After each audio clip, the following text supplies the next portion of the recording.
বিসমিল্লাহির রহমানির রহিম। আজকে আমরা সপ্তম শ্রেণী বিজ্ঞান অনুশীলন বই পৃষ্ঠা 113 পৃষ্ঠার সমাধান দিব। তো আমরা সৃজনশীল উত্তর দেই যাতে সহজভাবে সবাই উত্তরগুলো বুঝতে পারে। এখানে প্রথমে দেখো, এখানে আগে পাওয়া তথ্যের ভিত্তিতে তোমার নদীর পরিবেশ বিপন্ন হওয়ার মানবসৃষ্ট কারণসমূহ লিখতে হবে। তো মানবসৃষ্ট কারণসমূহই আমরা 3টা লিখব। গুরুত্বপূর্ণ ইম্পর্টেন্ট সৃজনশীল উত্তরগুলো যেগুলো সেগুলোই লিখব। চলো আমরা সৃজনশীল উত্তরটা পড়ে নেই। এখানে দেখো 1 নম্বরে বলা হয়েছে যে প্রথমে আমরা মানবসৃষ্ট কারণ লিখব, তারপর প্রতিকার লিখব। এখানে ডান পাশে দেখো এর সমাধান যা যা হতে পারে। সমাধান আগে আমরা কারণসমূহ পড়ব, তারপরে সমাধান পড়ব।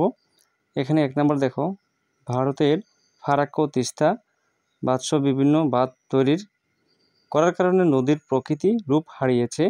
নদীর তলদেশে বন্যার পানির পলি নদীর গভীরতা কমে গেছে। এরপর দেখো নদীর গতিপথ পরিবর্তন হয়েছে। তো এখানে হঠাৎ করে যখন বর্ষাকালে পানি হয়, পানি ছেড়ে দেয়, তখন বন্যা হয়। এরপর প্রতিকার কী হতে পারে?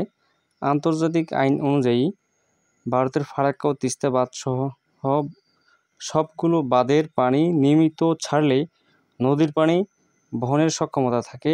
অর্থাৎ পানি যখন নদীতে স্রোত থাকে তখন নদীর গভীরতা বাড়ে। নদীর পানি যদি আটকে রাখা হয় তাহলে নদীর গভীরতা থাকে না, তাহলে নদীর এরপর দেখো যেটা পড়তে হবে, তাহলে নদীর গভীরতা বাড়বে। নদ নদীতে 12 মাস পর্যাপ্ত পানি থাকবে। কৃষকগণ হবে এখানে।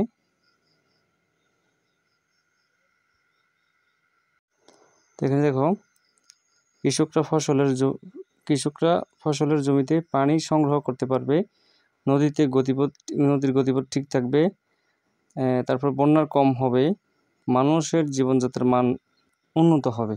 এটা হচ্ছে 3 নাম্বার প্রশ্ন, মানে 1 নাম্বার। এটা হচ্ছে 1 নাম্বার। তো এখন আমরা 1 নাম্বারের বিস্তারিত প্র্যাকটিক্যালি দেখে আসি। চলো দেখে আসি, তারপর 2 নম্বরটা পড়ব। এখানে দেখো এটা হচ্ছে ভারতের গাজলডোবা বাঁধ, অর্থাৎ তিস্তা নদীর উপরে, বাংলাদেশের তিস্তা নদীর উপরে বাঁধ নির্মাণ করা হয়েছে। এখানে দেখা যাচ্ছে যে এক পাশে পানি, আরেক পাশে চর বেসেছে। এখানে দেখো এই চর বসার কারণ হচ্ছে যে পানি আটকে রাখার কারণ। পানি এখানে আটকে রাখলে এই যে এখানে দেখো চিকন করে একটি খাল নির্মাণ করছে নদী। এই নদীর মাধ্যমে এখানে ভারতে অন্য দিক দিয়ে পানি নেয়, আর এখানে বাংলাদেশের যে তিস্তা নদী, এই দেখো চর পড়েছে, সাদা চর, এখানে পানি আসে না। তো যখন পানি বেশি হয় বর্ষাকালে তখন পানি ছেড়ে দেয়।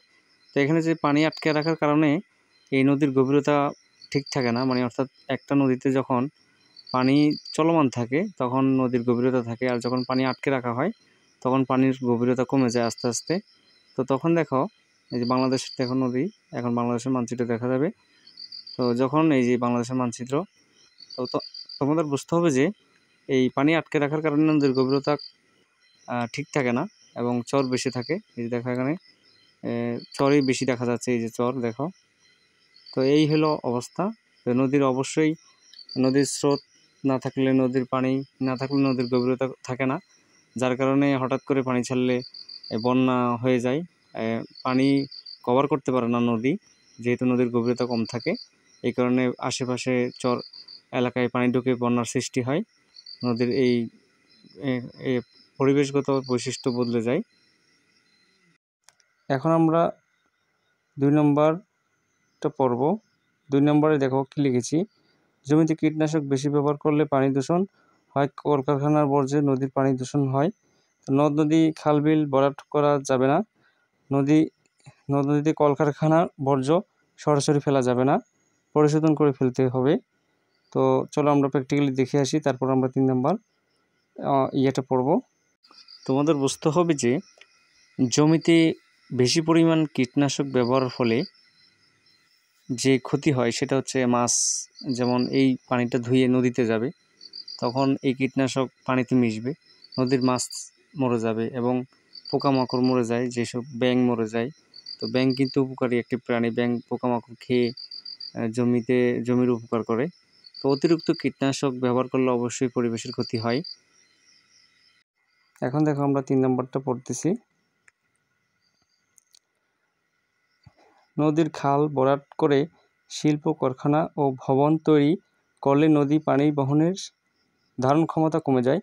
নদীর আশেপাশে এলাকাগুলোতে পানি ঢুকে পড়ে এবং ফসলের জমি ক্ষতি হয় আর কি।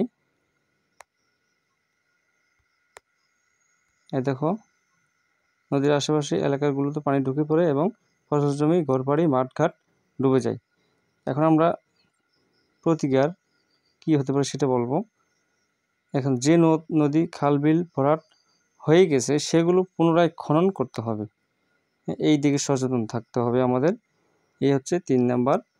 তো এখন চলো 3 নাম্বারের প্রক্রিয়াটা আমরা, যে ঢাকায় যে ক্ষতি হয়েছে ঢাকা শহরে বাংলাদেশের, এটা আমরা একটু দেখে আসি। এখানে দেখো, আমি ঢাকার বাংলাদেশের তুরাগ নদী দেখাচ্ছি। তো তুরাগ নদীতে এর আশেপাশে ভরাট করার কারণে তুরাগ নদীর পানি যখন বৃষ্টি হয়, বন্যা হয়, তখন কিন্তু তোমরা দেখবে যে ঢাকার আশেপাশে পানি উঠে যায়। তো এখানে দেখো নদীটা অনেক চিকন হয়ে গেছে ভরাট করার কারণে। যেসব শিল্প এলাকা যে পাশে, এই যে এখানে দেখো রুস্তমপুর ঘাট মানে ভোট স্টেশন, এখানে দেখো তুমি এই নদীর এই পাশটা এইখানে দেখো এই যে সাদা যে অংশটা, সেটা বিল্ডিং থাকবে বা ভবন উঠেছে। তো এগুলা শিল্প কারখানা এবং বাড়িঘর তুলে ভরাট করে নদীগুলো, তুরাগ নদীর আশেপাশে থেকে ভরাট হয়ে গেছে, যার কারণে জলাবদ্ধতা দেখা দেয় এবং বন্যা হয় বৃষ্টি হলে। তো আমরা এই নদী ভরাট থেকে দূরে থাকতে হবে। নদী ভরাট না করলে নদীর গভীরতা থাকবে এবং পানি বহন করার সক্ষমতা বেশি থাকবে, বন্যা কম হবে, জলাবদ্ধতা হবে না। তো এই বিষয়গুলো তোমাদের জানতে হবে, জানা থাকতে হবে। এটা হচ্ছে বাংলাদেশের ঢাকার তুরাগ নদী।